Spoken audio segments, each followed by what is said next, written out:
Today what we're going to deal with is a systematic and theoretically informed analysis of socialism and communism. Topics that have been difficult to deal with in a systematic and theoretically sophisticated way for a long time. Basically, the Cold War made it impossible for most of the last half-century, in the sense that all that anybody seemed interested in was which side were you on.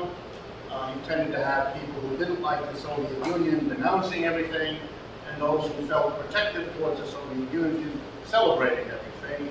And it was very hard in that process to come up with, on either side, anything like a reasonable effort to see what that extraordinary experiment running from 1917 to 1989, the longest lasting so far, that may change, but the longest lasting experiment in putting socialism into practice on a mass scale in an entire and large country that we have.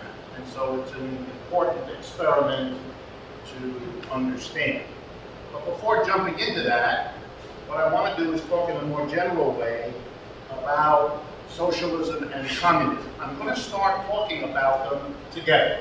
As we go along, you'll see how they become differentiated and what the differentiation between those two terms means.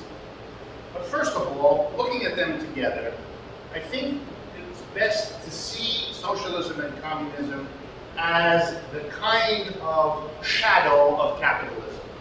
That is, it's what in fancy language you might call capitalism's other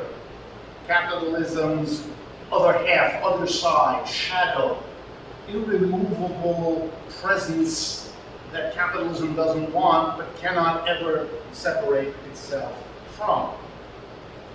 Marx is a product of capitalism settling in Europe. If you look at his personal history, if you look at his timing of his life, he's literally a product of capitalism at that time, and most of socialist movements, organizations, and individuals have been products of emerging literally out of capitalism as it evolves.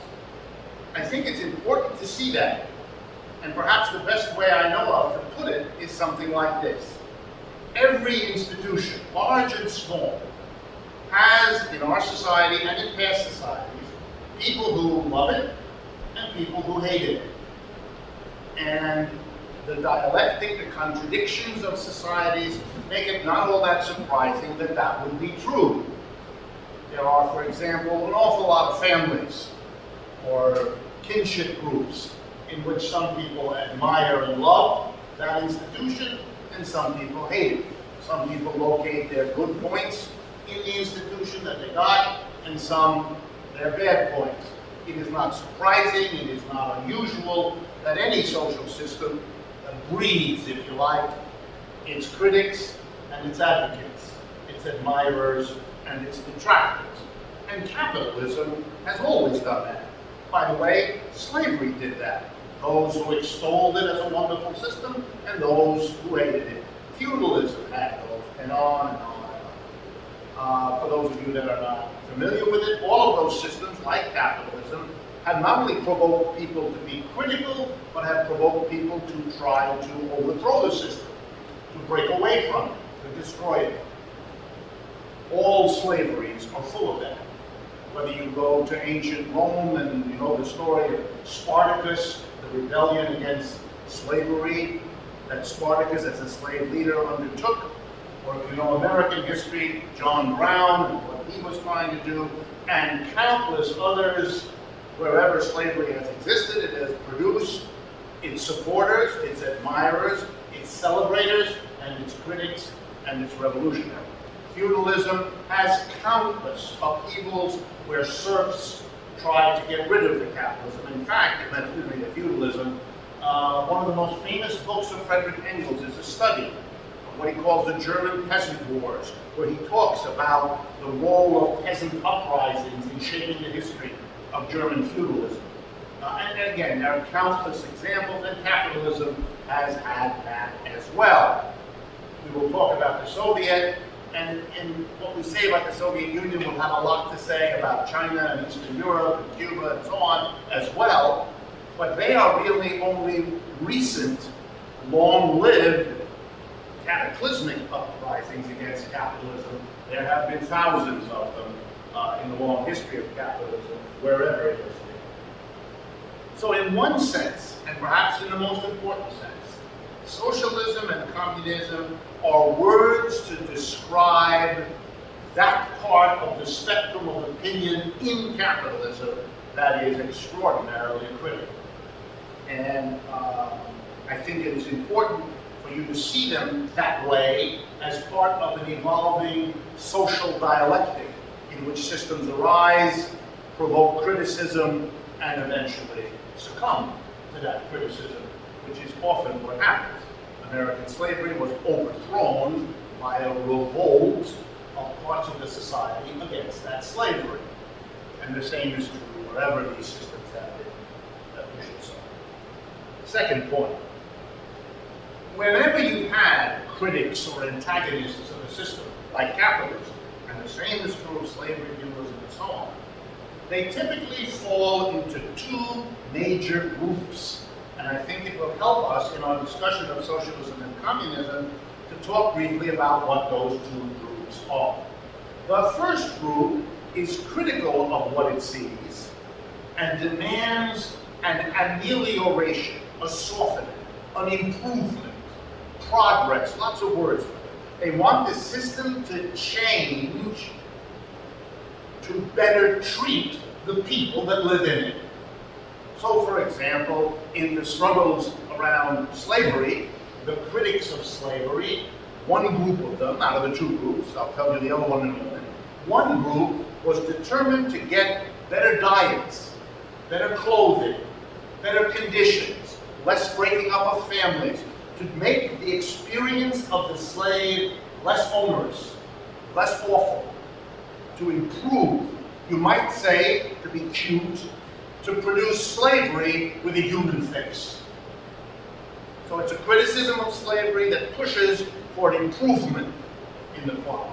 Same thing in feudalism, to have the serf have more of the fruits of his own labor, to be less oppressed by the lord, to be less required to make payments to the lord, and so on. In capitalism, there's a group of critics who demand higher wages, better working conditions, improved pensions, subsidized housing. You know the list. Demands for the improvement. Then there's another group, a second group of critics. Their concern is not primarily with improving the conditions of the mass of people within a society. They're interested in transforming that society, changing it systematically. And their arguments are roughly the following. The system breeds the bad conditions. Even if it were possible to improve the conditions of the mass of people within the system itself will undo the very reforms, you see where the language is coming, that you can achieve. Those good or better conditions will always be dependent on how the system is working and how the people who run the system feel about those conditions. Or to say it real simply, to raise wages in a system that's a wage system always allows for the time to come when the wages will be reduced. You haven't institutionalized your improved situation. You haven't made it the system. You have left the system in place so that the improvements are always dependent on the system. Or to say the same thing using the passionate language that usually gets involved here, consider the struggle between those who were critical of American slavery in our South, who demanded better conditions for the slave. Now imagine yourself in the presence of a room where a John Brown or someone like that tears his hair out and screams, the problem is not to improve the condition of slaves, The problem is slavery, and that's an abomination that has to be ended. It's not how we treat the slave, it's that there is such a thing as a slave, which is intolerable. And Abraham Lincoln emancipated the slave. He did not spend a lot of time passing laws to improve the conditions of slaves. In the intensity of the Civil War, he simply said, there is no such thing, and the 14th Amendment of the United States Constitution prohibits slavery as an absolute. Well, not quite. If you read that passage, that amendment, the 14th, it allows for, it bans slavery everywhere except in prisons. That's still the law of the United States. We can have slavery in prison. There are actually several places where we have slavery that are allowed by law, but in general it's banned. Okay? So, in the history of capitalism, the same thing. There are those who want, often in the name of socialism or communism, or not using those names, it's not necessary, they're not the only names, but this group of critics want to improve the condition of working people in Canada. Higher wages, better working conditions, more civil liberties, you name it, you know them all. And then there's another group who sometimes take the name of socialism and communism, sometimes don't, for whom the issue isn't to improve the condition of workers in capitalism. The problem is there ought not to be workers in capitalism. There shouldn't be people who depend on others to hire them for their life. The workers should not be in that situation any more than the slaves should be the property of another person. And that's the issue. Now, often, these two groups collaborate. They see a commonality. Those who want to improve work on that. And side by side, those who want to revolutionize the system, transform the system. So if you like, to make permanent the reforms, to guarantee the reforms, to embed them in a different system, those people work on that project and they work together. And if you want, you could use names like reformists, for those who want to improve the condition, and revolutionaries, those who want to change the system, and they work together. They consider their two goals, their two foci, their two projects, as what you might call a short-term and a long-term project, or a smaller and immediate and a larger and social project. There are various ways that they build a coalition and work together. They can even have fun, as when the reformists turn to the society they're trying to change and say, you better give us the reforms we're demanding, or else you'll have to deal with those other people, and they want a lot more. That game is played all the time. But even more often, they do not get together. They do not cooperate. They criticize one another. The reformists attack the revolutionaries. You want the whole thing. There's not going to be a revolution. We don't have the strength. The other side isn't vulnerable. It's too dangerous. It's too horrible. Whatever the reasons. And therefore, what's achievable is reform. So stop wasting everybody's time waving the slogans and storming the barricades. You can't get that, and it is foolish and dangerous to try. On the other side, the revolutionaries. You don't know what's achievable. You don't know how vulnerable this system is. You don't know what is possible. All you're doing is giving up what we really need and going for small potatoes. And being really happy if you get them. And mobilizing masses of people to spend enormous effort to get something that isn't secure. And you're only gonna depress them, frustrate them, and turn them off. Not only will they not be militants for the revolution, you won't even keep them as militants for the reform.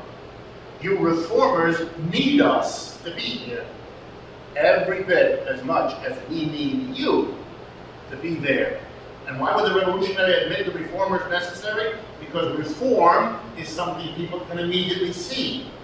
They can immediately benefit from. They may get active in a particular political movement around immediate issues much quicker than they might get around the bigger, more abstract, more total kind of change. So maybe getting involved in reform could be a stepping stone, a step in the process that ends up with a revolutionary. When they've worked together, they've looked at it that way. But their working together is always fraught with the tension of these two groups' different perspectives. And the smart people on the other side, those who wanted to keep a society going, have always understood the importance of playing on the difference between these two groups. Saying, for example, to the reformists, you're good. You're not like those dangerous people with the bombs in the back of their pocket threatening everyone. And if you're nice, and you stay as a nice reformist, here's what we're going to do. We'll give you some reforms. Smash the hell out of those revolutionaries. You don't protect the revolutionaries, we'll give you some of your reforms. How's that for a deal? Often that deal is taken. And that will help split, of course, the revolutionaries and the reformists when they don't do that to themselves. In the course of the struggles between those who want to change the system they're critical of and those who want to get rid of that system, they come to use a variety of names. One of the earliest differentiations between communists and socialists was around that issue. Socialists, in general, but not always and not everywhere, but socialists in general tended to be the name increasingly used, particularly over the last century, for the more reformed criticisms of capitalism. Communists for the more revolutionary. But again, please understand, there are times and places, including today, when it doesn't work like that. When in fact what the Communist Party does is less revolutionary than what people who call themselves socialists or a socialist party do, and so on. These are very flexible, changing labels. So if you ask yourself, what does it mean, you're asking the wrong question. There is no "it means," as if there's a fixed definition of these things. The terms socialism and communism got caught up, like every other piece of language, in these conflicts, which is why I stress the history and the conflicts rather than the particular words. Okay. There are other differences in this socialism and communism that we can now talk about. First, if you go to one of the most widely influential statements of what socialism is, if you want that, it is this famous pamphlet that's on the reading list by Friedrich Engels called Socialism, Utopian and Scientific. It's a pamphlet, it's not that terribly long, written by Engels with Marxist participation in the middle of the 19th century. And it's a very powerful attempt to really survey what socialism has meant, but from a very partisan position. Engels there and Marx are trying to welcome but also criticize a kind of socialism they think is, to use the best word I can think of, immature, underdeveloped, needing change. They recognize that it has been a powerful movement drawing in lots of people to be critical of capitalism, and for that they applaud it. But its way of doing that, they think, is ill-advised, and they want to change what the term means. Hence the funny second part of the title of the pamphlet, Utopian versus Scientific, or Utopian and Scientific. What did Engels mean? In his view, the socialism that preceded it, and that is associated with names like Cabet, Fourier, Saint-Simon, the French, in England, Robert Owen, and a whole host of others, many of whom are mentioned in the pamphlet. He says the problem with them was they reacted to the horrors of capitalism mostly by either describing or envisioning or actually even trying to create utopian alternatives. So if capitalism is awful, I'm going to use now modern language to show you how contemporary all of this is. Let's embody what we seek to have in our own daily practice. Let us have here a commune. Might be a word you could use, vacant, but that would be a modern term. Let's organize our household this way. Let's organize our little enterprise this way. Let's have a good society, a decent society, a socialist society, by which they meant a society that was the negation of what existed, capitalism that existed. Robert Owen, if you're not familiar with it, actually created factories in England that were run on radically different principles than your conventional capitalist factory. And there was a great debate in England about whether the living conditions of those workers and their attitudes towards one another and their whole personalities were different, and therefore validated the notion of socialism as a better system or not. And all kinds of people, including very famous people in the history of British thought, weighed in on that debate. Marx and Engels were quite critical. Even though they felt quite close to these socialists and had grown up reading them and excited about them, they were critical. They became critical.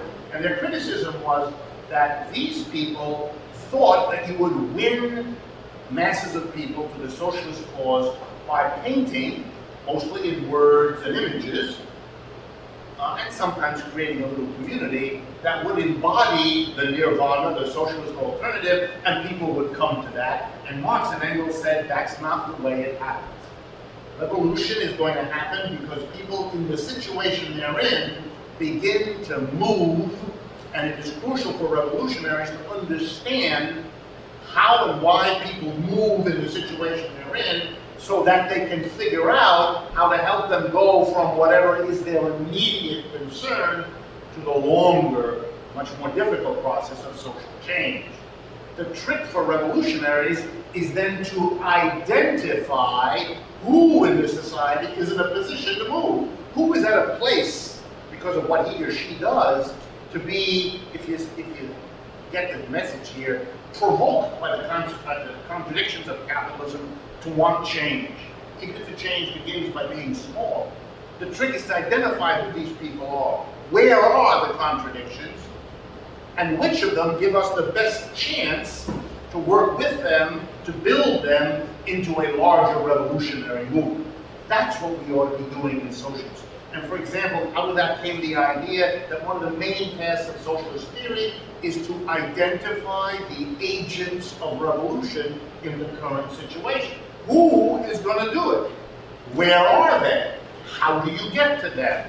What do you do as an activist to reach them, to mobilize them, etc.? They wanted the kind of practical, their phrase, scientific, by the way, in the middle of the 19th century, nothing was better than to be scientific.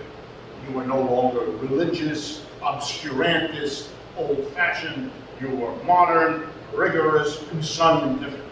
Remember, the 19th century hadn't yet seen the kinds of wars that science can produce, the nuclear bombs it can produce. So science had a better name than it has in the second half of the 20th century back then. So theirs was a scientific, try to understand what's actually happening in the society and not spinning lovely pictures of ideal society.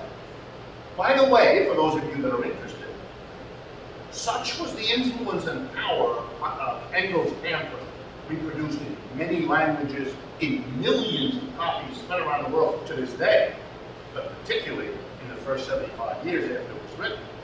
Such was its influence that in the whole movement inspired by Marx, there has long been a tendency to be suspicious, critical, hostile of utopia, of the whole effort to prefigure.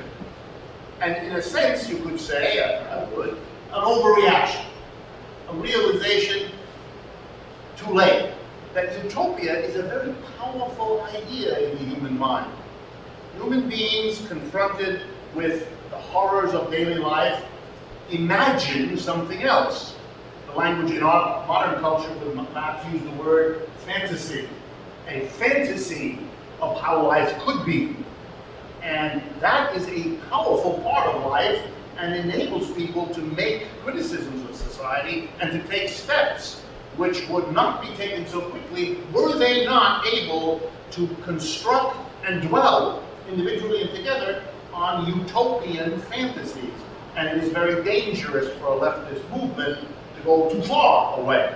It's not that it's to detract from Engels and Marx's criticism, but to see their more nuanced balance might be a better way to go. In any case, one of the profound effects of Engels' pamphlet was really to change the whole notion of socialism and communism and capitalism, and to bring forward something that had existed before, but he really made a central point, and this is crucial. Ever wonder to yourself about the very words socialism, communism? Now clearly something's going on here. You're using a word that is stressing the group, the society, the community. Socialism, communism come from the root social and community.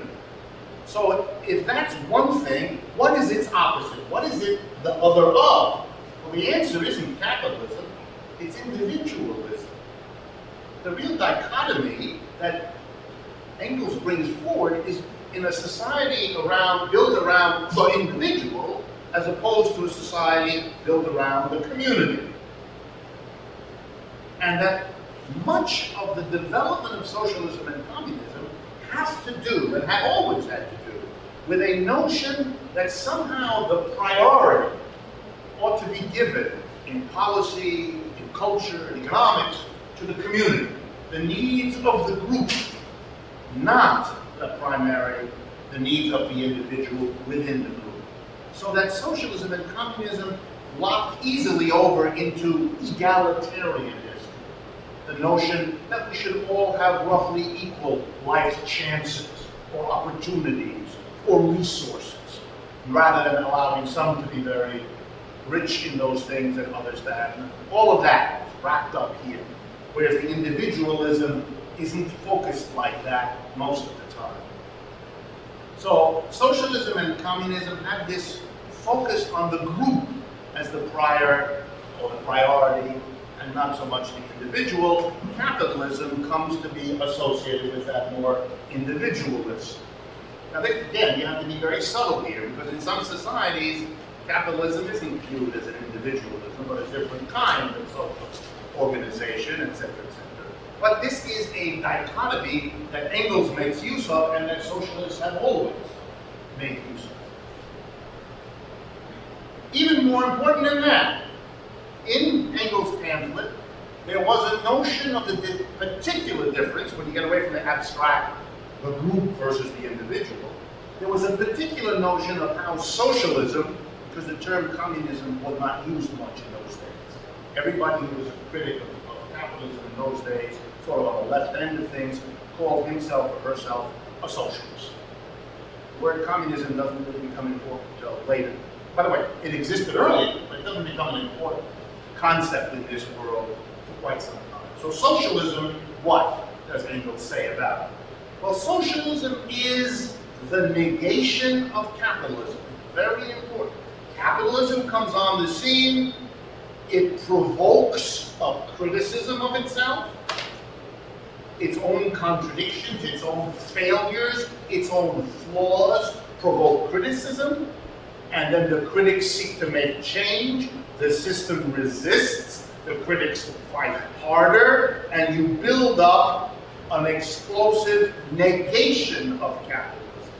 Very Hegelian. The thesis, capitalism, the antithesis, the critical attack on capitalism, and then the synthesis, the transformation of capitalism by its critics into a new social system, a new thesis, for those of you who like to play with the philosophy.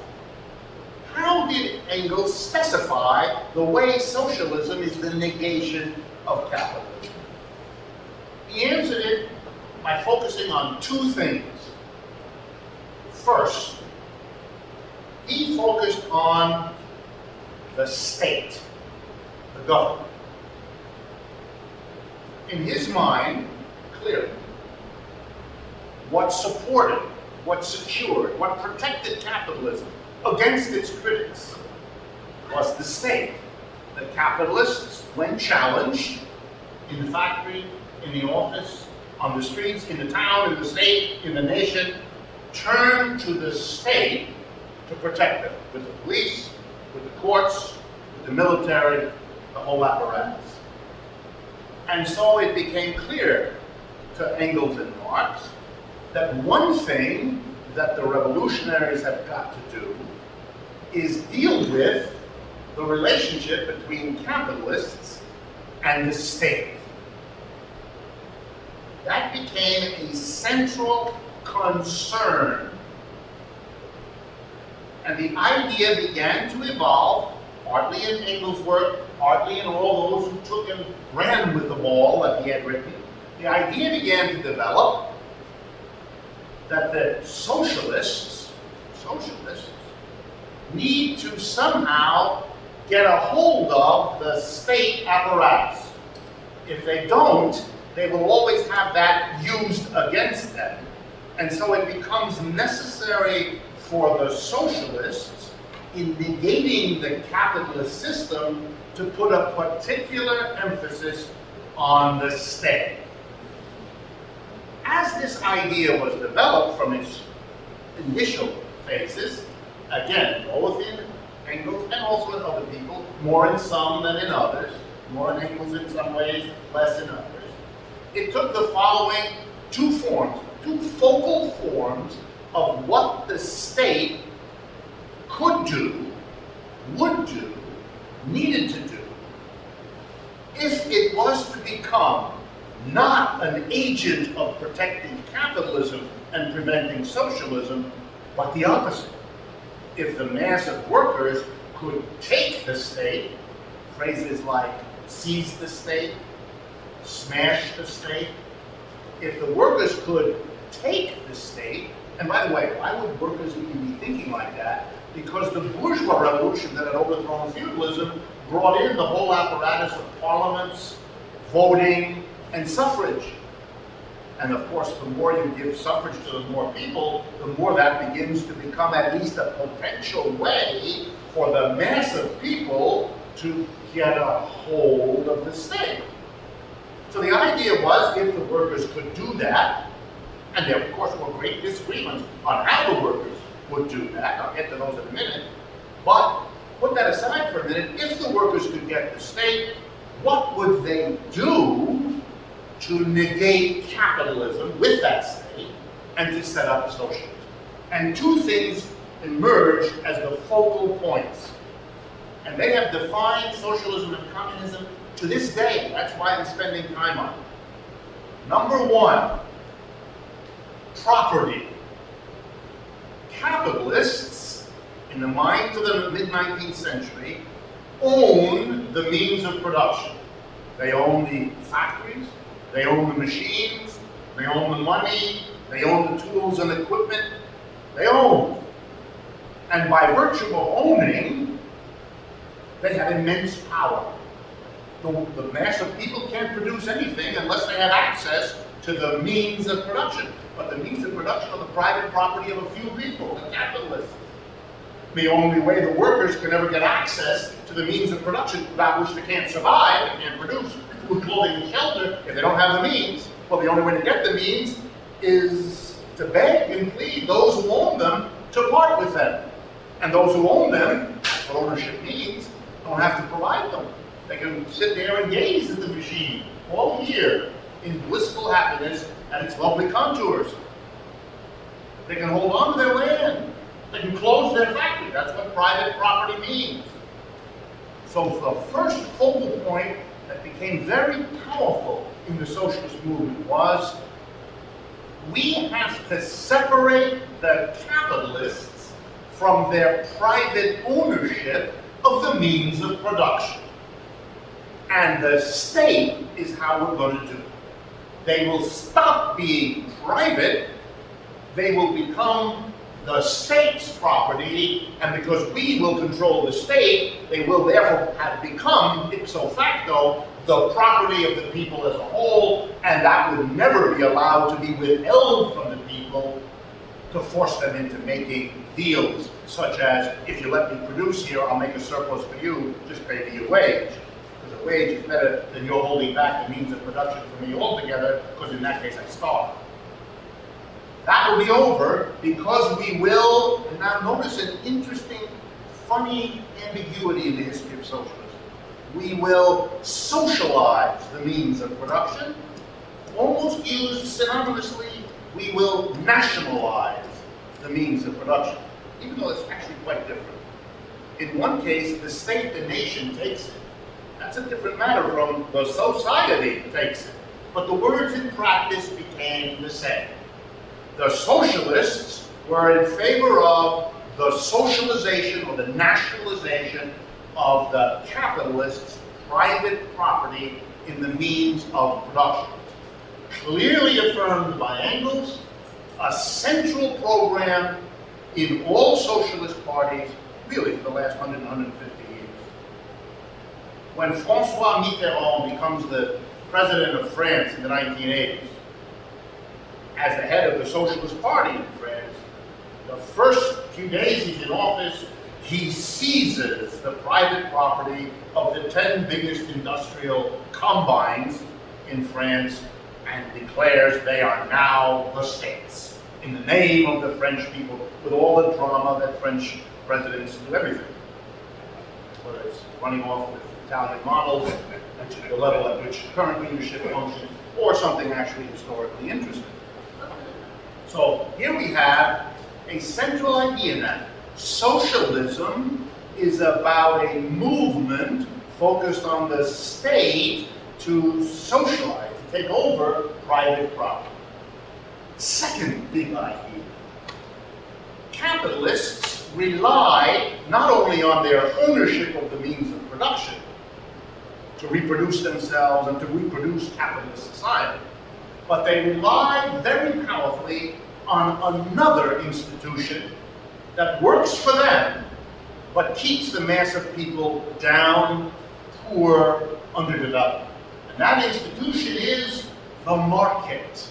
The market. This arrangement that capitalism has, in the minds of socialists, a footnote. That's a mistake, socialism. Markets have existed with all kinds of systems. They have nothing particular to do with capitalism. You can have markets without capitalism, loads of examples. You can have capitalism without markets, plenty of examples of that too. So it's a little bit of a mistake, but you know, in the excitement around building a movement, all kinds of mistakes are made, always, by people left and right. I'm just pointing that one out, because it's actually important, as you'll see later. But Engels' argument, and the argument of socialists in the second half of the 19th century, was that capitalists use the market to screw everybody. They get more for what they sell than they ought to. They pay less for what they buy than they ought to. They use this mechanism, and it works this market in two ways that we hate. Number one, it seems to be a way of reproducing the extremes of wealth and poverty. You know, if you're rich, you go into the market, you can get whatever you want. If you're poor, you can't. And because you're poor, you can't get things in the market, you can't acquire the mechanism to become rich. So the market, in a sense, sediments you, cements you into an unequal society. That's how they understood it. It is the devil's tool. It's a capitalist institution that serves them and screws everybody else. The second critique of the market was the notion that the market is an inherently chaotic. Marx himself loved the word anarchic. Anarchic. There's no control here. It's anarchy. Everybody does whatever they want. They hold things back to jack up the price. They dump things when they need to lower the price. They make a deal with another person in the market to screw a third person. The market is a chaotic activity, and you know it's chaotic, and you know it's irrational. Human beings don't live like that, because periodically the market blows up. Every 3 to 7 years, this capitalist market has a meltdown. millions of people, like today, get laid off. They want jobs, and the rest of us would like to have the goods and services they could be producing. So they want the jobs, but they don't get them. We want the fruits of the labor they'd like to do, but we don't get that. Meanwhile, roughly a third of our capacity to produce tools, equipment, factory is sitting idle. It is lunacy to have unmet needs, people who want work, and all the raw materials and equipment needed to produce it and not get these together. The market, the socialists said, is the chaotic institution that imposes on the people who live in capitalism, imposes these periodic downturns, recessions, depressions. That is irrational, inefficient, unfair, and something that needs to be overcome in the interest of the mass of people. It only serves the capitalists who know how to make money when the market is doing well, and also make money when the market isn't. Some of you may have seen an article I wrote that spread all over the place the last 2 weeks, in which I did a little statistical study here in the United States, based on work done by Merrill Lynch and Capgemini, two very large corporations, who proudly announced that in 2009, the 1% richest Americans recovered nearly all of the money they lost in 2008. Nobody else did that. They did that. It's important that's why I wrote the article, to understand that the way markets work, it allowed the 1% at the top, people who had more to do with producing this crisis than anybody else, have been able to do better during it than everybody else as well, and are coming out even richer than the rest of the people than they were going in. Right? For socialists, this was all evidence that the market is an institution that should be removed. And therefore the idea, socialism, is an effort to capture the state to do two fundamental things. Transform private property into social property, and replace markets with rational government economic planning so that you don't have the chaos and the business cycle and all the rest of it. Socialism, then, in the second half of the 20th century, when it took off as a social movement, between 1850, when there were few socialists in few parts of Europe with no power, to the end of the century, 50 years later, by that time, the most developed, the two most developed economic countries in Europe, Germany and Britain, had the two most developed socialist movements. The Socialist Party in Germany was contesting for power, was picking up 20 to 50% of the vote, depending on the election. In England, it was more nuanced. They didn't have a Labour Party and so forth, but they too were a powerful social force. And so this was a time of extraordinary success. It terrified the capitalists, who watched the growth of the socialist movement all around them, here in the United States as well, and took all kinds of steps to try to hold this back, to understand this movement, and to fight against it. But the big explosion comes in the beginning of the 20th century, with the Soviet Revolution. There were other revolutions before, important ones. Important one in Turkey, all kinds of things. But the big one was in the Soviet Union. Before I get to it, though, let me summarize. Socialism, if you listen to what I was saying, with its focus on the state and its focus on big changes, who owns the productive property, markets versus planning, this is what economists call macro-level theory, macro-level strategy. It's the idea that the way you achieve socialism is by changing the big picture. Notice, please, with me, what is not being discussed, the details of what goes on in the factory, in the office. What are the relationships between the manager and the worker, between the owner and the worker, between the owner and the manager? What? Is that all what? Well, the actuality, if you study socialism, you realize that wasn't what they were interested in. It's not that they had a strong position one way or the other. That was not the focus.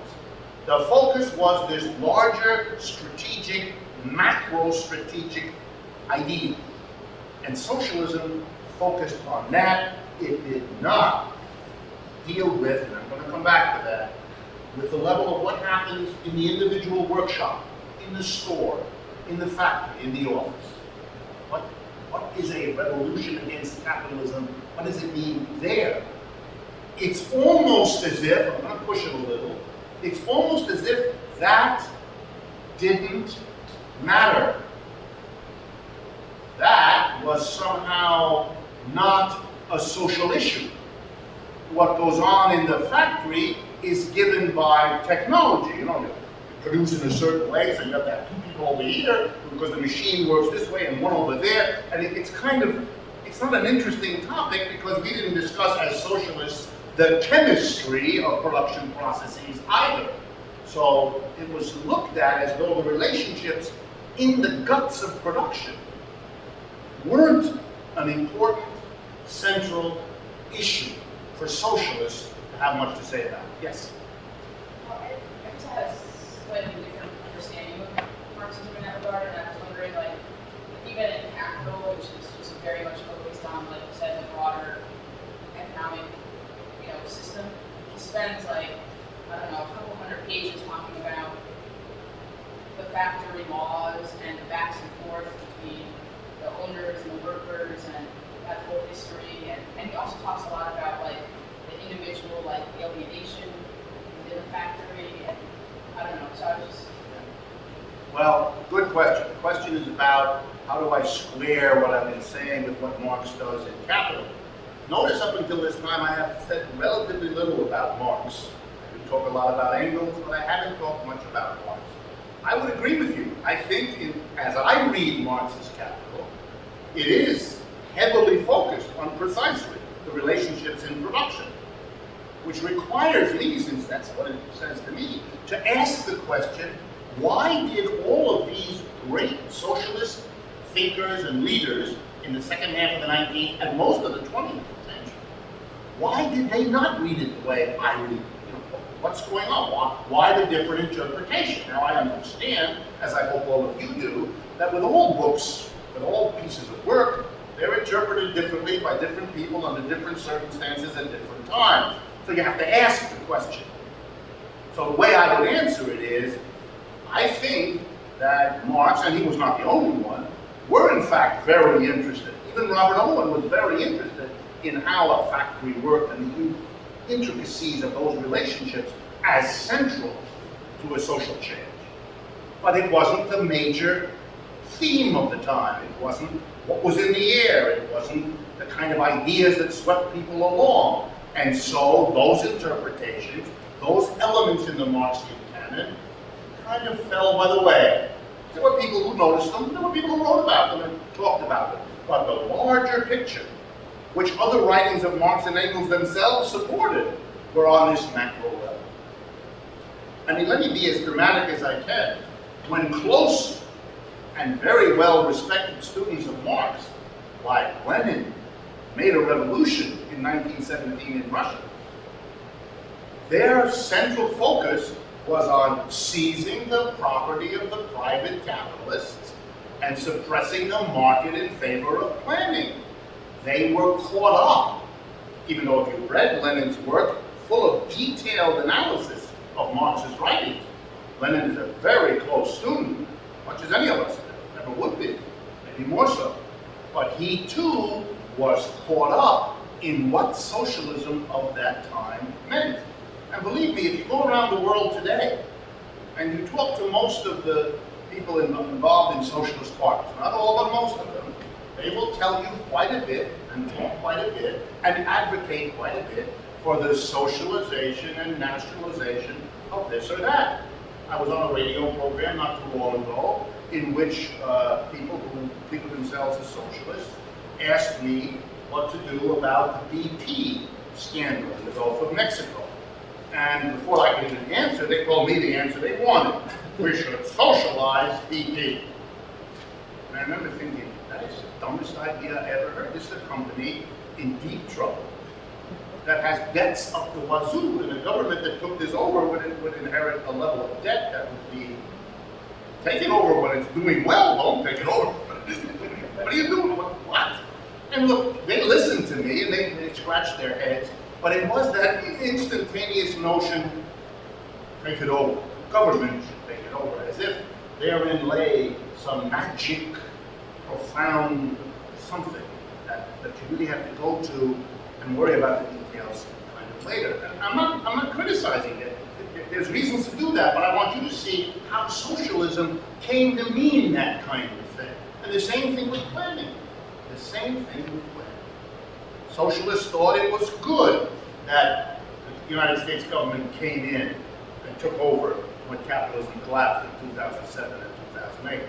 All kinds of my friends who consider themselves socialists thought this was a real step in the right direction. It brought a social dimension to economic controls and economic decisions. And I think that comes out of this history. And let me turn then, I'm going to bring you back to this issue, believe me, but let me turn and approach it through a discussion of the rise and fall of the Soviet Union. Yeah. One quick question. This taste for utopianism and neo-anarchic and those type of experiments turn Marxists off to the idea of creating on a micro level institutions that would represent what is socialism might look like. Yes. Everywhere that I know of in the world, that happened. It was so bad, I mean, I'm going to overstate it because I feel strongly about it. It was so bad that occasionally Marxist leaders, noticing the kind of gut-level antipathy to all of these experiments, that noted leaders like Lenin, famous one, went and gave a special series of speeches in Russia right after the revolution, explaining to the militants in the Soviet Union the importance of studying and building alliance with co-ops and with the entire co-op movement. Now, one of the ways that a criticism of capitalism has mushroomed all over the world is the movement to build cooperative enterprises, co-ops of all sorts. There are a dozen co-op organizations in the United States. There are tens of thousands of functioning co-ops today in the United States, and we've had them since the beginning of our history. That too is a part of an anti-capital, but you need a socialist movement that embraces, moves towards that.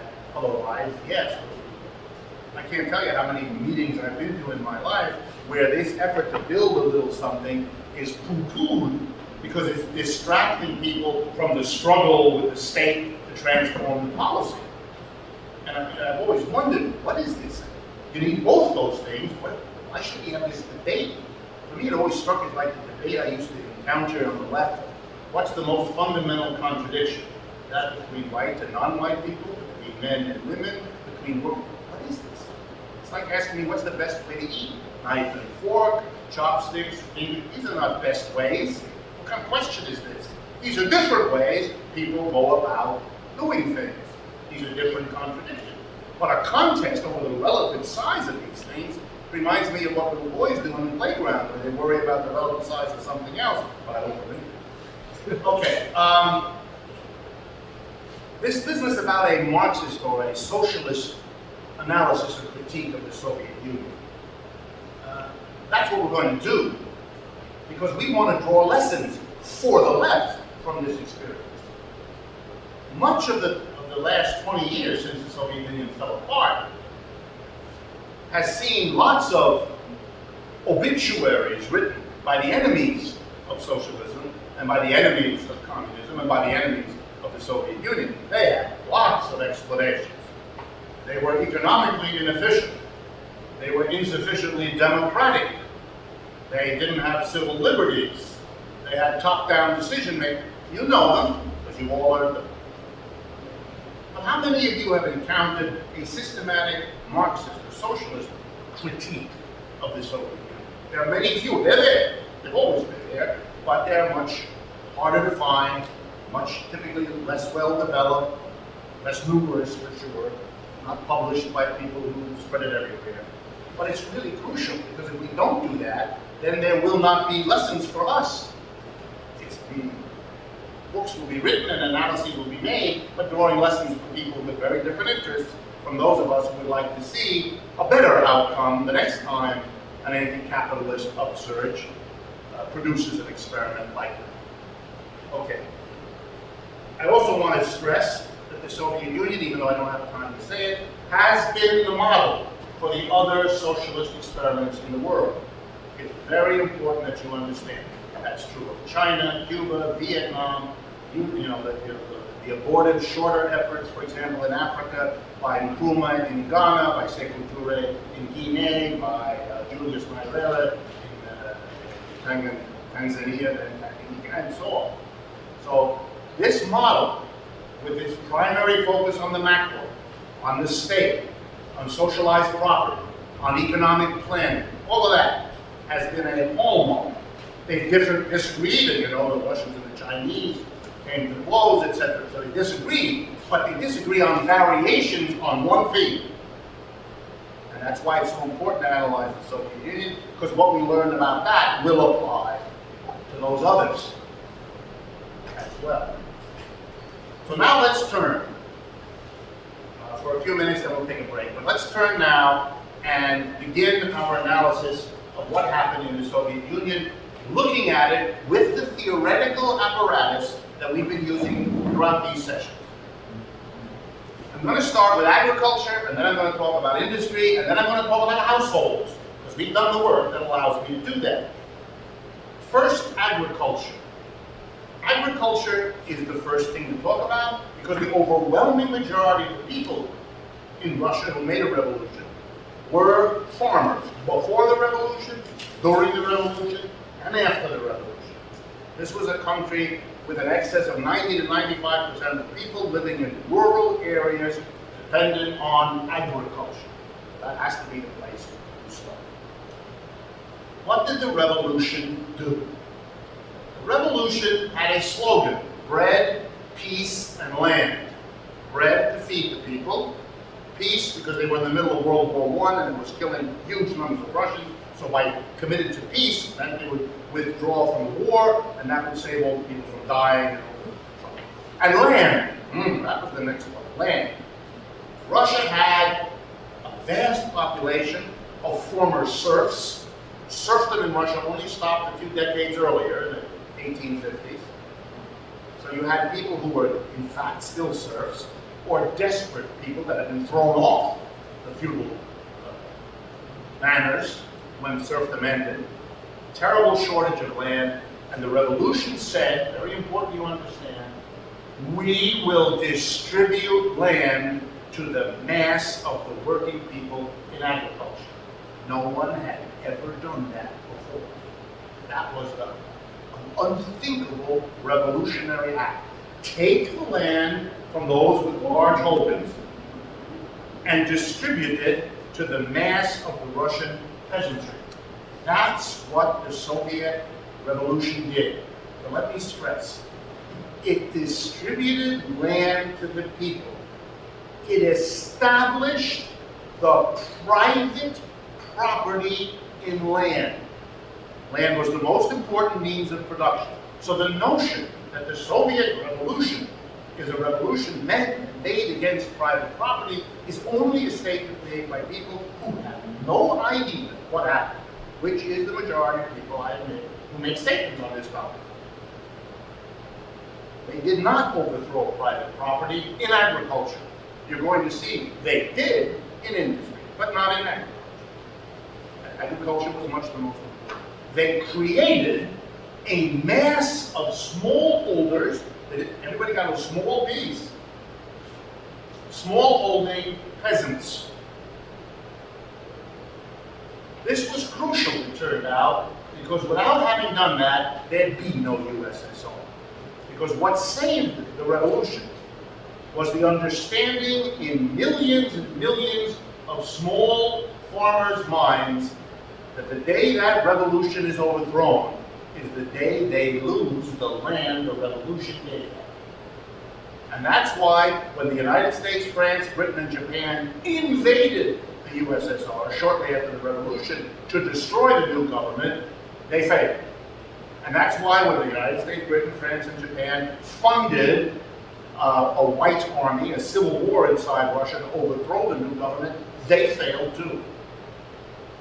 They failed because none of these players understood, given Russian history, what it meant to distribute land to all the peasants. So it produced a self-employed, smallholder, private-owned, private enterprise peasant. Very important as the basis of the Soviet economic system. Industry. What happened in industry? Completely different. In industry, Lenin and his colleagues did what the socialism we've been talking about led them to think was the thing to do. They took the property away from the private owners of the means of production, who were partly Russian but partly foreign, because a great part of the Russian industry, which was relatively small and very new, was foreign-owned. Particularly France, but other countries owned factories in Russia and so on. The revolutionary government took it all. Foreigners, domestic, and they made it state property. They socialized the means of production. The second thing they did was to repress markets. They never repressed them altogether. They always allowed markets to function all over the place. So again, any notion that, oh, we have evolution, and evolution against markets is only ignorance sustains this kind of thing. The only people who do not, never spend 15 minutes reading history would say such a silly thing. They always made use of markets. But they made use of markets under a kind of overarching control that was planning. That's true enough. They made planning dominant. And they planned. They planned who would produce what. They planned who would ship what portion of his or her output to what other place in the economy. They planned the distribution of resources and the distribution of the products of output of production. So it was a planned economic system which made use of markets, particularly again in industry. What are we going to call this system? Well, in agriculture, the language we would use if we borrowed from Marx is what he called the ancient class structure. It's not a capitalist class structure. Nobody's hiring anybody. Everybody's a little peasant who works on his or her own farm with his or her own family. So it's not a capitalist system. Much of what they produce, they themselves consume. They don't make much use of markets either. Some, but not a lot. So this is a particular kind of economic system, self-employed, let's call it. In industry, however, we have what? We have employers and employees. Indeed, after the revolution, the workers in Soviet factories behaved and performed pretty much the way they had before. They came at 9 o'clock in the morning or 8 o'clock, they stayed until 5, they worked with the same machines, on the same raw materials, producing the same output. And at the end of the day, they went home. And who collected the products for sale? The management. And who made all the decisions? Very interesting. Something called a council of ministers. These are government officials. They decided what to produce, how to produce, where to produce, together with the planners. And they gathered into their hands the surplus, what was produced by the workers over and above what they got paid. The council of ministers took that into their hands, and they decided how to make use of it, what to do with it. And they basically did 3 things. Number 1, they built industry. The commitment of Lenin, and particularly, you all know, Lenin dies within a very few years of the revolution. He has a stroke and he's out of it. And Lenin and Trotsky fight for a few years. Trotsky loses, Stalin wins, and Stalin runs the country from the late 1920s until he dies in the early 1950s. To remind you of the history. What happens in this society is very interesting.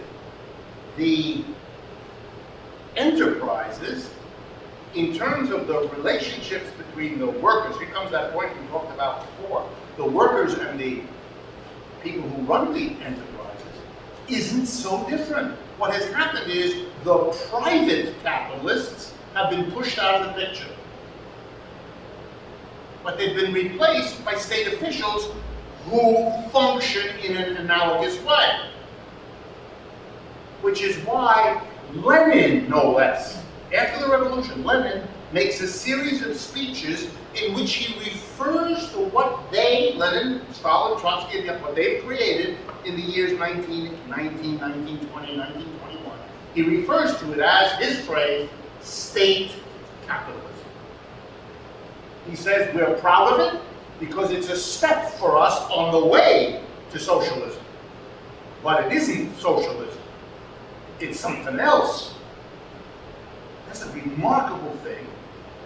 And we, people who wrote this book, which I urge you to read, but it goes into all of this in great detail, we make a great deal out of what Lenin meant when he said that.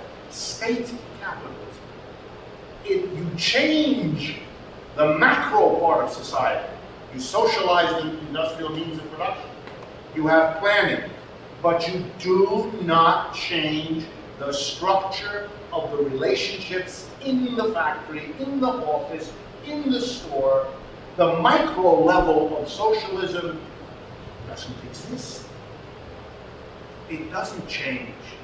It just replaces one group of people not wearing a government hat with another group of people who wear a government hat. And we're going to come back to what that means.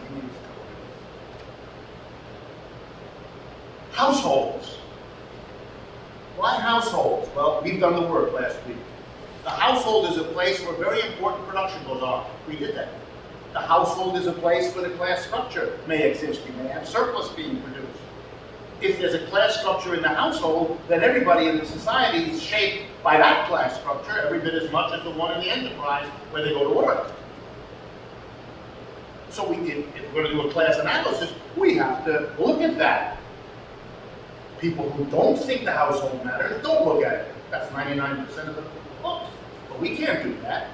There's no warrant in a Marxian theory of class for not looking at the household as part of any social analysis. So let's look at what did the Soviets do about households? Because even if you don't think about it, it's still a question. What did you do? It's interesting if you did something. It's interesting if you did nothing. Let's see. What did the Russians do? First, did they do something? Answer, yes. They were very interested in the position of women and in the household. Very, very important. So they did something. What did they do? Did they look at the household as a place where there was a class structure, the way we did last week? No. As far as I can tell, never. Never. Didn't do that. Well, what did they look at the household? They saw the household as a place in which women were subordinated, imprisoned, and degraded. And that had to stop because the liberation of women was a central demand, publicly repeated endlessly, of the Soviet Revolution. So what did the liberation of women, as they articulated it, Lenin himself wrote about it, but others did too. What did it mean? Well, it meant fundamentally the following. The liberation of women in Russia was understood as liberating them from household work. The drudgery of household work. So households were to be transformed by the revolution. They said this, and all the literature is there, so that there would be no more household drudgery for women to have to perform. Women should have the same education as men, they should have the same jobs outside the household as men, they should have full equality, starting with economic equality. And to do that, you had to liberate them from the drudgery of the household. How was that to be done? Answer. Ready? The industrialization of housework. That became the program. What did it mean? Creches. Vast construction of places where there would be collective raising of babies and children. Industrial laundries. All clothing and so forth would be taken to a laundry where it would be done by workers, not by the woman at the home. canteens, they called them, collective eating established. And all over Russia, in the early years after the revolution, these institutions were set up. To use modern language, the strategy of the Soviet Revolution for the household was to convert it from a place where you had production and consumption to a place where you only had consumption. The household was to be a place where people went and consumed things but didn't produce anything. You know the society that has most realized today, that most realized the Soviet ideal? You! Who buy on the way home from your job your meal. Who don't wash anything anymore, go to a place and throw it in a laundromat.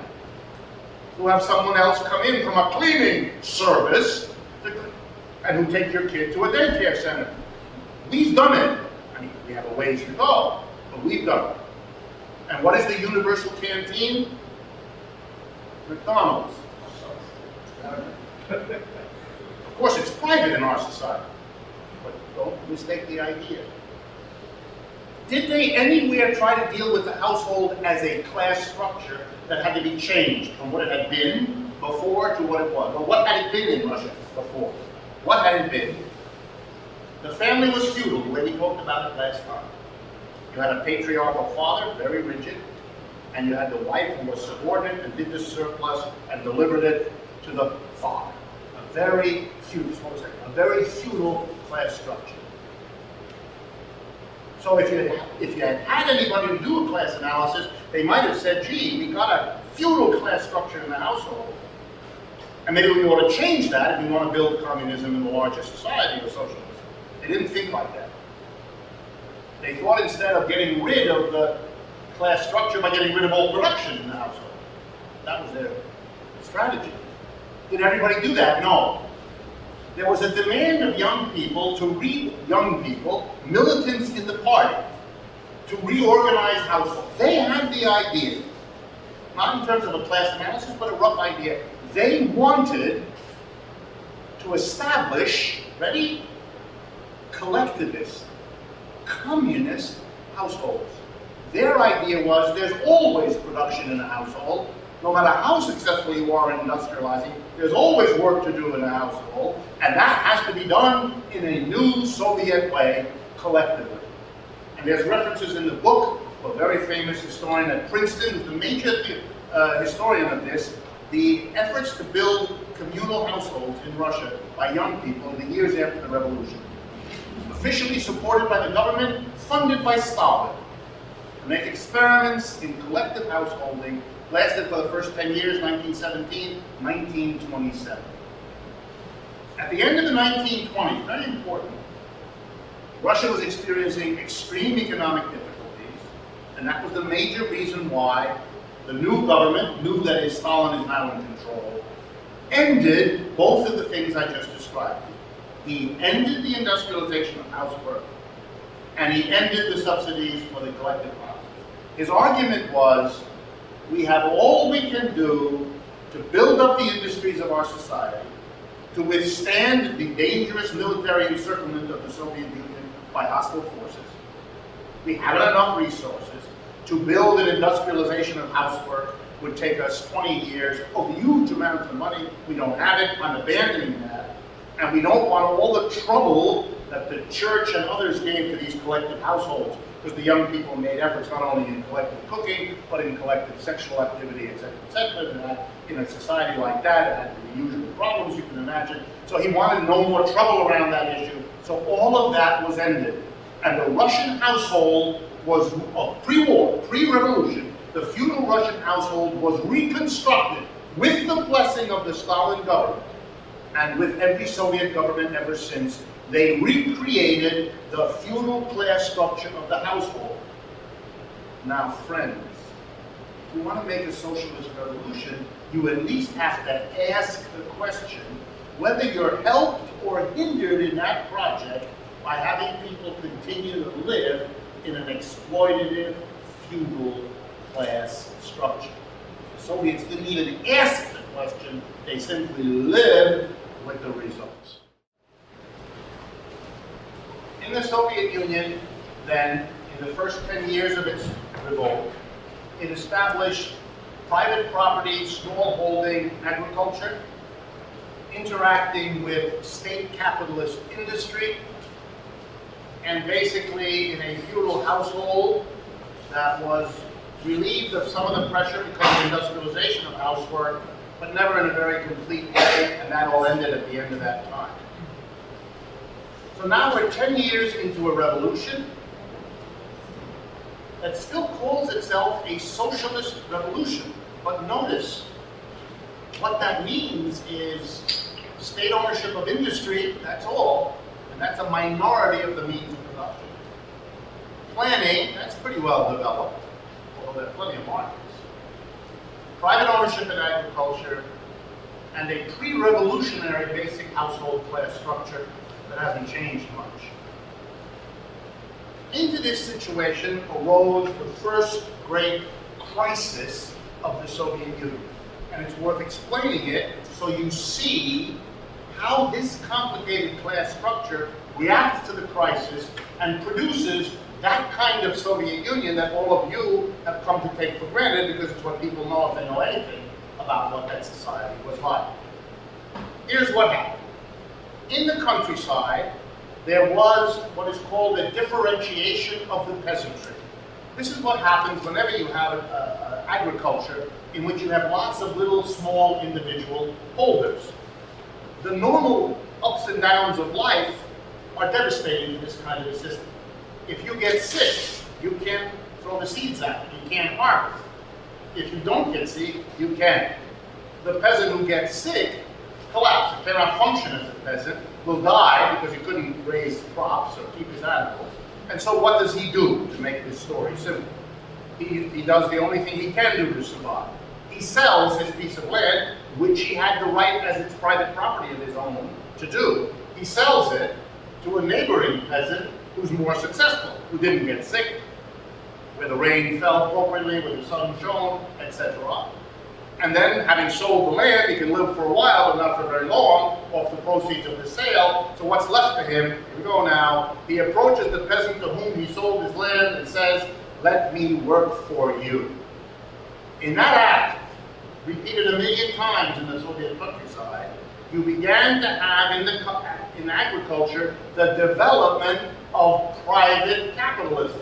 An individual private peasant hiring another human being to produce on the land that had become that of the employing peasant. This is a differentiation. Some peasants, the ones who are not successful, become rural or agricultural proletarians, people who sell their labor power, and those they sell the labor power to become capitalists, small capitalists, to be sure, rural capitalists, but capitalists. And they were very harsh with these serfs that they had hired, former serfs, and they got a terrible name in Soviet culture to represent how harsh they were. They were known as the peasants of the fist. The Russian word for fist, kulak. The kulak is the farmer, the fisted farmer, who is becoming rich by accumulating slowly. Others like himself who didn't have good luck and who had to become his workers. As they became richer, these were the ones, of course, who had the produce to sell to the cities. Because they were the ones with workers who produced more than they themselves consumed. Most little families that worked their own piece of land consumed pretty much all they grew. So the people who were becoming the suppliers of food and raw materials to the industry that was being built up to save Russia, to enable it to survive, that food and those raw materials were coming from a group of people who were private capitalists and who began to say to the government, why should we sell you our surplus, our produce? You don't produce anything we want. In exchange, we better have a better time living off the fat of the land, literally what they said. But what do you want from us, the government said, because the government was desperate. If it couldn't get food to feed the workers in the city, there'd be no industrial production. If they didn't get raw materials, there'd be no industrial production. They couldn't build their industry. So the whole plan of the Soviet Union turned out to depend on these private capitalist, kulak farmers developing in the countryside. Well, they said, we'll give you our surplus, but we want you to produce the things we like. It's called light industry, consumer goods, household furnishings, material for transportation in the rural area, all of that. But that wasn't what the Russians did. They wanted to build a hydroelectric system, rail system, heavy industry, munitions for their military. It didn't work. In order to please them, to keep them sending food and raw materials, you'd have to do an industrialization that was different from what they wanted. But if you didn't do it, if you did the industrialization you wanted as a Soviet planner, then they wouldn't send you the food and the raw material. What are you going to do? Stalin makes a decision. Trotsky basically endorsed the decision about a year or so earlier. Got rid of Trotsky, and then he did pretty much what Trotsky had advocated anyway. But they both agreed in the end that they would take a very dangerous step for Soviet. So remember what I told you. The Soviet Revolution had survived from the support of the peasants because they had their own piece of land. In Soviet language, this was called the Great Worker-Peasant Alliance. Russian word, Smichka, S-M-Y-T-C-H-A-A, alliance. Stalin broke the alliance. Terrible risk to take. And instituted a policy in 1929 called the collectivization of agriculture. He basically moved the peasants into large units. No more each peasant has his own piece. Now you are going to be in a big farm with dozens or maybe even hundreds or in some cases thousands of peasant families in two kinds of units. One is called a collective farm, kolkhoz, and the other one is called a state farm. The state farm runs like state capitalist industry. The government sends in the managers, hires lots of people. They are workers, they just work in agriculture. So that's state capitalism in the rural area. That was the smaller kind of unit that they developed. Most farmers were herded together. By the way, farmers resisted violently. Many were killed. It was a terrible time.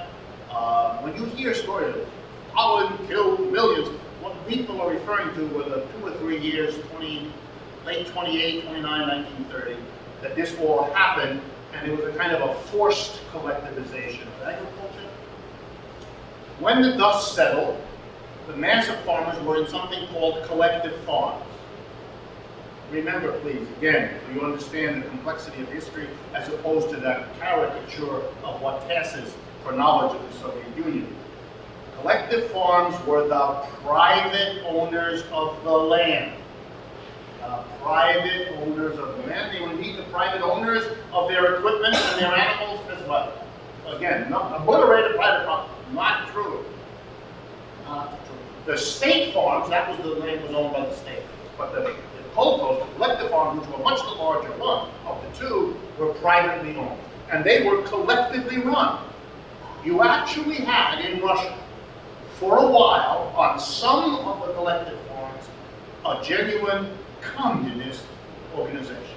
The workers collectively produced a surplus, they got together and they collectively decided what to do with the surplus they themselves had produced. That is the closest the Soviet Union ever came to instituting at the level of the micro, the organization of production, a communist class structure. A situation in which the people who appropriated the surplus were the same people as those who produced it. Not a different group. Not one group producing the surplus for another. That means, in Marxian language, no exploitation in the collective farms that were organized that way. So the irony, for those of you who find this difficult, that's the way life is. The leader who instituted the only short-term experiment on a mass scale of communism in Russia was Joseph Stalin. Not anybody else, not Lenin, Stalin.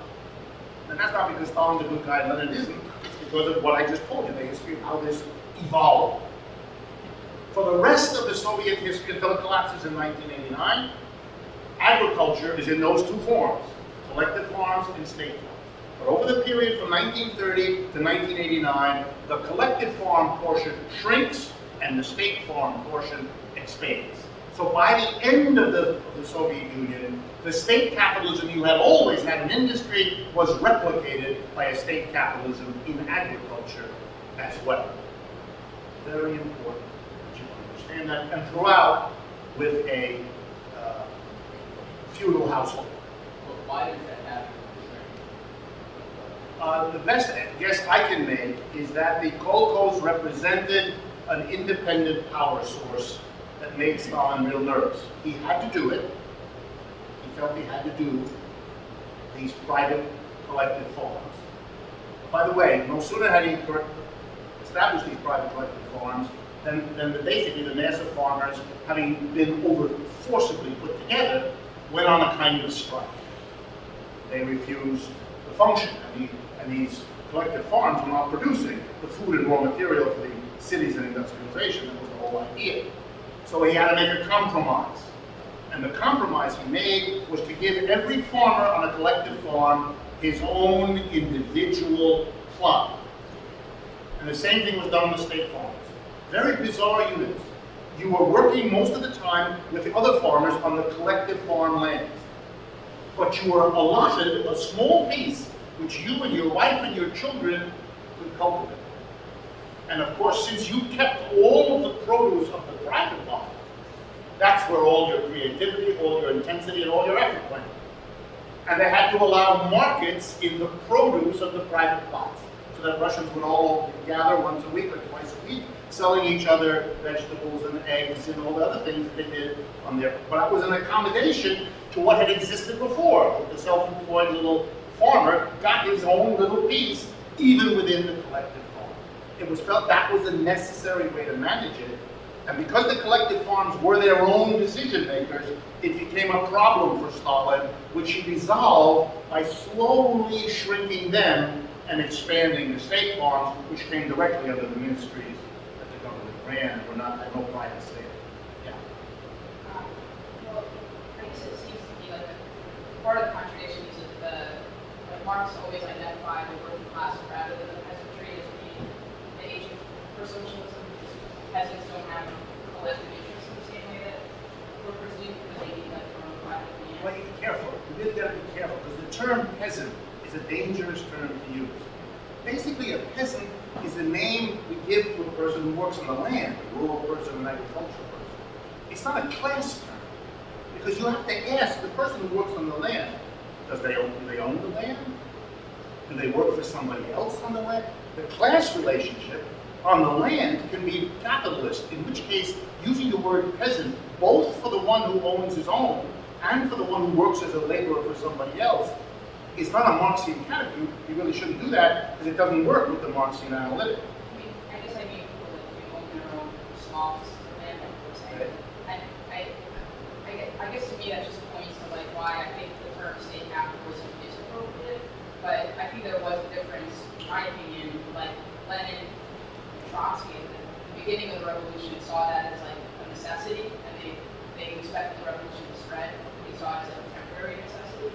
Whereas Stalin, I think, reworked his own theory in order to consolidate like the bureaucracy, socialism in one country and all the rest of it. I think that's probably true. I think Stalin made a political decision at the end of the 1920s that the mass of Russian people had been through unbelievable sacrifice. They lost more than anybody else in World War I. They then had a revolution, then they had a civil war, and they had a foreign invasion.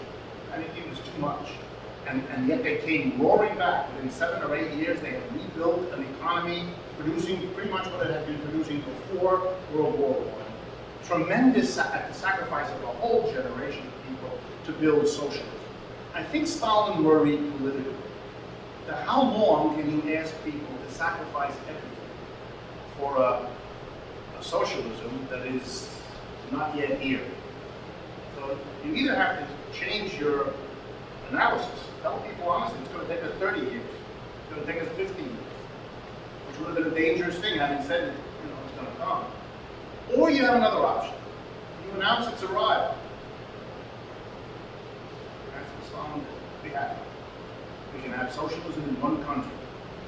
We can do it. And so your sacrifice will have paid off.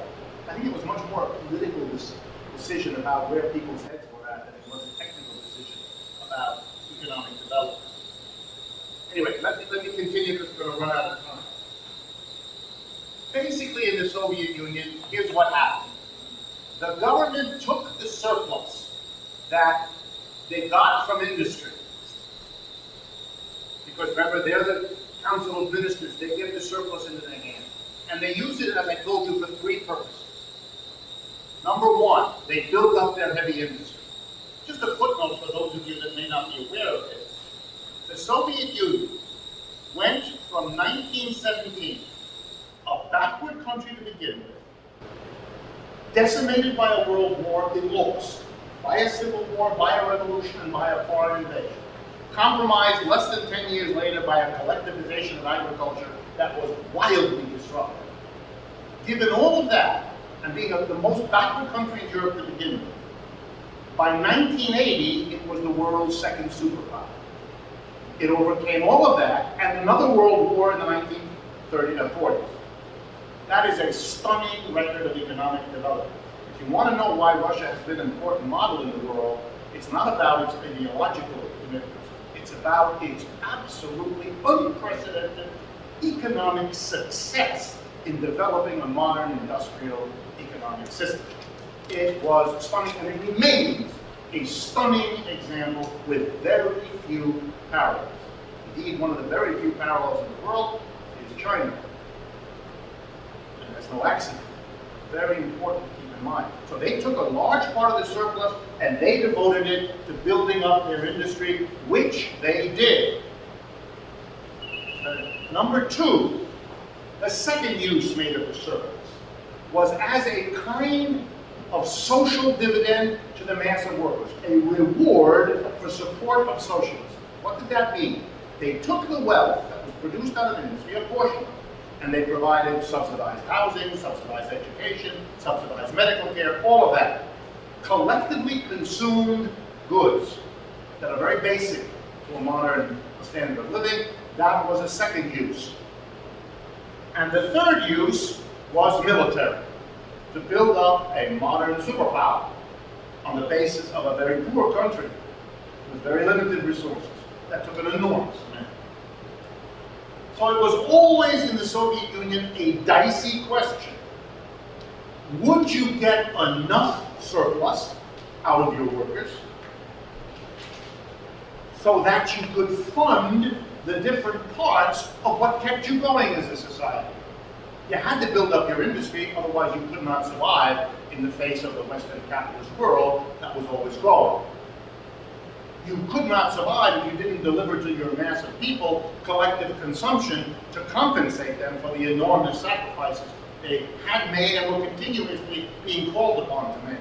World War I, collectivization, World War II, so forth. And number three, you had to devote everything to an arms race with the West that became particularly intense twice.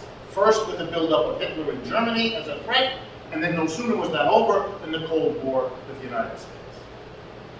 So it was always a touch and go question in Russia whether they could get enough surplus to do all these three things.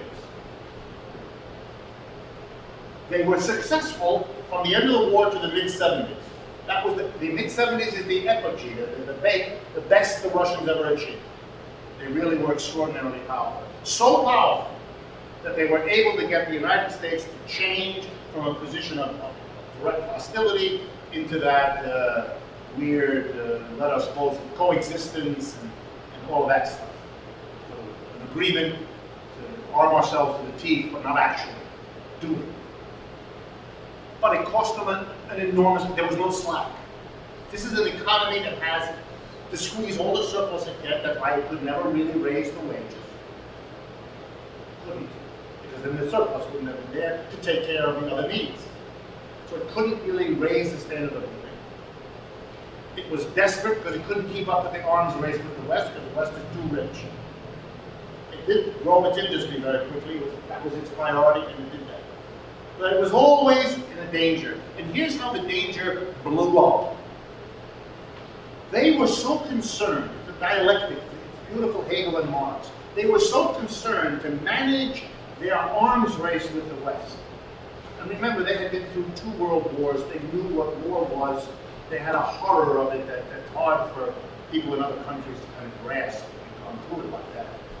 So they were determined to build up a military that would, but they knew they couldn't match the West, and it was draining money from industrialization and from giving their people a decent standard of living. So when the West made a deal for détente, for coexistence, they jumped. And as part of that deal, each side was to begin exchanging violinists and arts troops and classes, and to open each society up. And neither side understood what that would do. The consumerism of the West that had built up over 100 years, particularly in the United States, had no analog in Russia. They didn't have refrigerators and stoves and cars and boats, none of that. On the other hand, they had collective consumption. They had subsidized education, subsidized medical care. They had all kinds of things that the Westerners didn't have, but they didn't have private consumption. And what the Russians suddenly saw, starting in the 70s, was standards of living they hadn't thought existed in the world. And they wanted them. They wanted them big time. And they began to put enormous pressure on the Soviet system to provide them.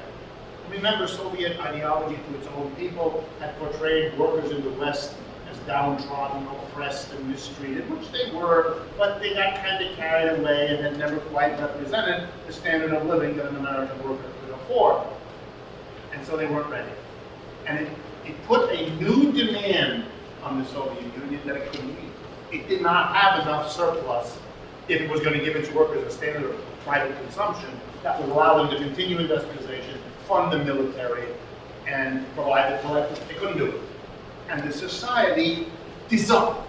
It's a long story. It's in this book in great detail if you're interested. It could not manage, in class terms, it could not get out the surplus from its people big enough to take care of the conditions to reproduce that society, so it fell apart. That's why it didn't implode with a big violent revolution or anything like that. There was a society that could not function. It's a little bit like what's happening in the United States. Nobody is attacking the United States. Iraq is not our enemy, and Afghanistan doesn't threaten us. Our problems are internal. It's the inability to put together 30 million under or unemployed people, and unmet social needs, and unused capacity. It's a country that's going through more and more difficulty through an implosion of its own ability to function, and that's what happened to the Soviet Union. Analysis. Was the Soviet Union inefficient? Stupid question. There were areas of low efficiency, and there were areas of high efficiency. They were very efficient in industrialization. They still produce some of the best weapons in the world because they spent so much on the military. Their agriculture is a disaster. But that's exactly true in any society. There are areas of high efficiency, areas of low efficiency. A very strange argument to imagine. The Soviet Union didn't grind down because government-owned enterprises are inherently inefficient. That's an analysis that is made by the enemy. The people who make that analysis attack Soviet industries before 1989, during the collapse, and afterwards. You don't need to do any historical work. They're just repeating their critique. To measure the efficiency of something, let me remind you, I've done this with you several times. To measure the efficiency of something, you look at all of the positive things that come from it and all of the negative ones. Then you weigh them. If the positive ones are larger than the negative ones, you declare something to be efficient. Very nice idea. It has 2 theoretical flaws that render it nonsense. Number 1, what are the effects, say, of government enterprise as opposed to private enterprise? The answer is there are millions of them. There are a million today, and they last into the future. You don't know what they all are. Nobody does. Nobody could know them all. And therefore, nobody can measure them all. Nobody can put all of them in a nice pile. Good results, bad results, weigh them up, weigh them back, compare them. This is a fanciful idea. No one's ever done that. So it's not doable. And besides that, even if you knew what the effects were, here's hot news for you. The effect of having a private enterprise as opposed to a state enterprise that effect is never attributable just to the question of whether it's private or public. Suppose, for example, 200 people get injured more in a state enterprise than a private enterprise producing the same thing. Is that because it's a state enterprise? Of course not. That has to do with climate, electricity, air quality, instruction manuals, a million factors. You can't attribute it to the one or the other. To measure the efficiency of two things, to compare them, that's a fantasy. That doesn't exist. That's exactly like certain propositions about the fairy queen who lives right behind this blackboard and who is controlling everything I say. That's the same standard as a notion of efficiency. The only interesting question is why people believe in efficiency. Just like the only interesting question about the debates in the High Middle Ages about how many angels can dance on the head of a pin is not the effort to resolve the question. We're only interested in how come smart people ask that question. Well, in the not very distant future, people will wonder, what the hell was this horseshit about efficiency? What is that? Nobody can do that. Nobody can measure all the costs and all the benefits from anything. And nobody ever has. The claim that you did so is an attempt to beat another person into submission. My thing is more efficient than yours. That's what this is about. You hope a person will buy what you're selling because you've attached to it the label efficient. But it has exactly the same standard as Jesus prefers it. You need to believe that, but there's nothing there other than your belief. Okay. What did the Soviet Union collapse teach us? Well, I want to hammer now at what's been implicit all along. The Soviet Union never transformed, with the exception of the collective farms, some of them, for a while, that I explained to you. It never, on a wholesale, society-wide basis, changed the micro-level organization of production. They did not set up enterprises or convert existing enterprises into a different organization such that the people who produced the surplus, say Monday through Thursday, gathered in the factory or the office on Friday and sat around making the decisions what to produce, how to produce, where to produce, and what to do with the profits or the surplus. They didn't do that. If I had been one of them, I probably wouldn't have done it either. That was not in people's heads. That's the lesson. So they didn't change the micro-level organization of production, just like they made decisions for interesting and understandable reasons not to change the class structure of households. But now my punchline. Having not changed the micro-level of socialist society, in the enterprise, in the household, the Soviet Union discovered that even when you make the most historic changes at the macro level, if they don't have a partner at the micro level, they will not survive. The Soviet Union socialized property in the last 20 years, it gave it back to the private sector. The Soviet Union's subordinated markets to planning, they have now reversed that. It's the old story with which we began today, reform and revolution. They reformed the Soviet Union, they changed the organization of property, very important. It changed the market planning dialectic, very important. But they didn't change something else, and that proved to be very important. That's a lesson for us to learn. It's not that we should disregard planning and property, not at all. Those are important parts of society. Marxists have taken the lead in making that point over and over again. But they haven't taken the lead in understanding the need for a transformation at the micro level. Even though I would argue, as per your question, that if you actually read all Marx's Capital, he's very concerned about the micro level. Actually more concerned about it than about those other questions of property and planning. He never wrote about planning, hardly a word. The sides of it. Last point. Why do I do all this? Because I'm interested in the Soviet Union? No. I mean, I am, but that's not my reason. And it's not even that I want you to draw lessons. I would like to make the political point. The macro-focused socialisms and communisms of the first 150 years of that negation of capitalism we call socialism, communism, etc., was very successful. In 1850, there were very few socialists and communists in the world. You probably could have collected most of them in this building. 150 years later, every single country on earth has Marxist this, and Marxist that, and socialist this, and communist that. It's extraordinary. The literature has been globally translated, and it's a stunning story. Not to argue that Marxism isn't weak in the world today. It is. But you have to keep that in perspective. Something extraordinary has happened over the last 150 years. So I am not a Monday morning quarterback saying that this macro focus didn't have the power to incite people, to inspire people, to motivate struggles, many of which were very successful, and that changed the world. All of that's true. But I don't think those struggles then give us the blueprint for the struggles we have to make now. We have to learn not only what those succeeded in doing, but what they failed. And the story of the Soviet Union was a success and a failure. And the failure came later. And that failure that dissolved it had fundamentally to do with their blindness, their inability to see, let alone evaluate, the need for micro-level socialist transformations.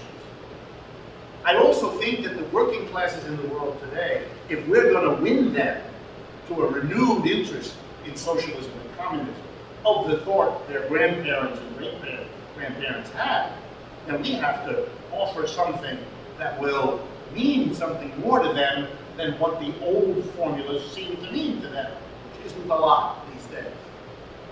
Imagine then the attractive power of a new formulation of socialism which says to workers that this new kind of socialism has a crucial, central, ongoing role for you where you work. That place that you spend most of your time as an adult, 5 out of the 7 days a week, 9 to 5, that's where you are. We're going to invite you to a socialism which transforms the workplace, which gives you all a new job description. Not only the particular task you do, but participation in the decisions, all of them that operate your life. You will be a new person. You will have a whole new range of responsibilities, a whole new range of skills, a whole new range of powers. And imagine with me if working places were organized that way, and if they partnered with communities, residential areas, that were likewise organized as democratic, self-governing units. You would then have a natural alliance between the self-governing enterprise and the self-governing communities in which these enterprises live and work, and they together would produce the surplus delivered to the macro. And that would give the base a real power over the state and the macro, as well as vice versa. We begin to have that balance between the macro and the micro that might help us avoid the abuse of power at the macro level that has haunted every socialism and communism we've yet constructed, that we have to deal with. And here's an economically grounded way to perhaps do it.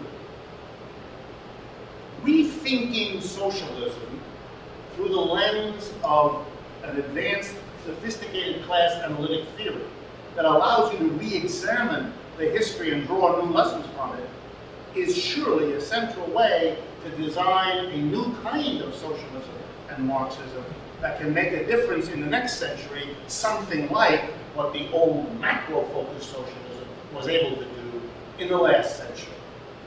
But if we don't make these adjustments, we will continue to look at what is now in the world a stunning disconnect. Capitalism that does not function, that is decimating the lives of millions of people, and no anti-capitalist movement here in the United States worth talking about. Those that exist are small and weak, and we know the population needs it. I can personally tell you the population is more open to it than it has been in this country in half a century, if not longer. but we lack the programmatic, organized way to bring that together into the social movement it could become. And part of that problem is developing a new kind of conception of socialism. And that's why the lesson of this course and of looking at this history is so important. Folks, I am sorry, but we have run out of time. Thank you very much for coming. I will be doing more of these classes at the Brecht. In the fall, particularly, we're going to have a monthly meeting where I and others that I will bring with me will give updates on what's happening in the U.S. and world economies, since it's going to be very intense over the next 6 months. I don't know if you saw it, but let me conclude. This afternoon, the Federal Open Market Committee, which is a special committee within the United States Federal Reserve, which has the job of buying and selling securities. You know, the Federal Reserve prints the money. They print the money and then they pump it into the economy by means of what this committee does. It released a statement today saying that the economic prospects in the United States have turned, using their language, I have to kind of read through the sentence, the economic situation has turned so bad in terms of what's coming down the pipe that their plans for what they need to do have to be altered. The new problem, they make a very strong hint, isn't inflation, it's deflation. And they are going to lower interest rates, which is stunning since they're just barely above zero if anything. They're going to lower interest rates, they're going to go buy more bad mortgages than they've already bought. They're going to pump the economy up with even more money than they have pumped because it is so bad how things look and how grim they look going forward. Now, they don't use that language, but please go look at the statement. You'll see it. You can get it on your Google any way you want. It was released this afternoon. It's called the FOMC, Federal Open Market Committee, that released this statement. But it is a real admission. By the way, for all of you to understand, a deflation is a period of generalized price fall. Try to remember, the United States is a deeply indebted country. Consumers are indebted, business is indebted, government is indebted. What happens to the burden of your debt when prices fall? The debt is fixed in dollar amount. If all prices fall, that includes your income. So your income is falling, but the debt is fixed. That means the portion of your income that the debt takes rises. That's going to drive everybody into bankruptcy who isn't there already. It's going to make it impossible to pay your house mortgage or any of your other debts. And at that point, the abyss opens again. So we don't know what's going to happen. I can't predict the future, but it is very interesting when the government, which tries always to be the cheerleader for the economy, they think that's what they should do. It's called jawboning. It's when you talk up the economy. Even they today, because they have to prepare the population, things are in deep doo-doo. And not only here, but in Europe. That is a technical term. Only with people like me with a PhD in economics can say doo-doo. Thank you very much.